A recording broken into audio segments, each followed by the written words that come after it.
recipes of your life as the older generation passes away. Aunt Lulu's noodles, no more.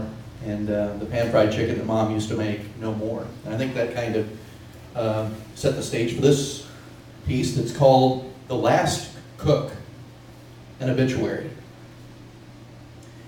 Beverly Mae Ramsey, age 86 of Chilhowie, died Wednesday morning at Western Missouri Wellness Complex in Warrensburg.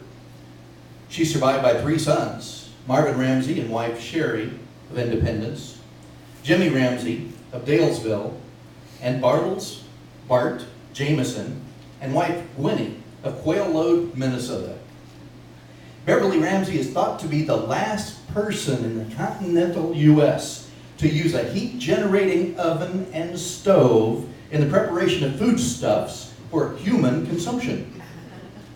The oven-stove combinations were common in previous centuries, but they've been increasingly rare since the energy crash in 19 and the subsequent explosion of efficiency homes, which support only microwaves. Ms. Ramsey kept her gas-fired cook stove going for decades by piecing together spare parts from discarded units and museum pieces. Unwilling to give up the waning craft, she resorted to the use of a wood-burning cook stove the last few years of her life. Sociologists have visited the Ramsey home several times over the past 2 decades to document how life was lived back then, in the days before Insta-food stands graced every corner. They report that during those earlier times, people would stop whatever it was they were doing and sit down around a large table to consume foodstuffs that might take hours to prepare. Ms. Ramsey was known to have cooked a rum and raisin pie and sourdough bread in the gas-fired cookbox. She's even rumored to have basted a ham there. Basted, verb transitive, the process of cooking meat by setting in a juice-filled pan and periodically pouring those juices over the top of the cooking meat in an effort to simultaneously improve the flavor and keep the meat from drying out. Archaic term.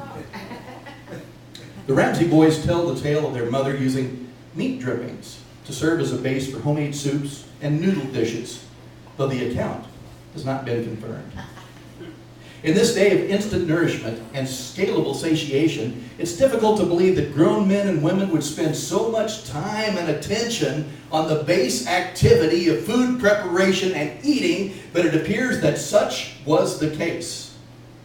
Those wanting to know more about the techniques and recipes that Ms. Ramsey might have used throughout her lifetime are encouraged to visit the Western Missouri Blind Boone Lifetime Museum to examine the cookbooks that have been carefully preserved there. Funeral services for Beverly Ramsey will be held at 10 a.m. at Red Gower and Phillips Funeral Home in Chilhowie, with the Reverend Jane T. O'Malley officiating. The family invites attendees to a 4-course Insta-food dinner, which will be distributed as the mourners leave the gravesite and head toward their conveyance pods. Anyway, an obituary with a smile. Some of these I might have presented before at various, and so I apologize if I'm subjecting you to my work twice. Once is enough. I Picked Up a Rock is the name of this one. I picked up a rock. It wasn't just any rock. It was a magic rock. And it was magic because it inspired this verse. It had been sitting there still for a millennia, flat side down, waiting for something special to happen. It could have been a meteor impact or a jostling from quivers of a nearby fault line, but it was instead just me picking it up.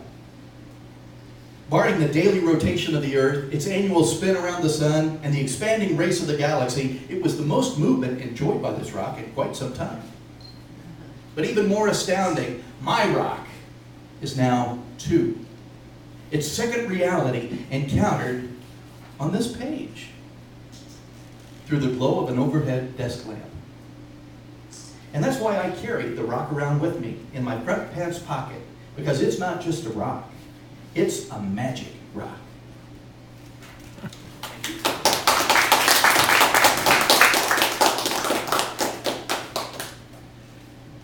Here's one on Corruption, basically, I call it rusted through. He starts out bright, all shiny and new, with a cordial smile and a thought or two, with a care and a worry about us and you. But the lies are corrosive, and he's rusted through. He wakes up caring about the clear daylight, about the cool blue water and the sparkling night. But to keep on going, he's got to pay his due, and the rust and the mold are about to wear him through. Takes marching orders from a powerful lot that's got issue obsession and nuclear snot. Gonna make it all better before he gets through, but the sad truth is he's a rusting through. Play with pigs, you get slop on the collar. Play with cheats, you get a cheating too. Play with beer, you get, oh God, rum it. It's a melty, motley, rusty brew. We all start up bright, shiny and new, with cordial smiles and a think or two, and we care and we worry about what to do. While our safety net is fraying and the poles are swaying and the ground is a-shaking and the sky is a-baking and our lives start breaking in two. It's awfully, awfully scary, and someday it will get hairy, but today we got too much to do. And the sad truth is, we're all a rusting through.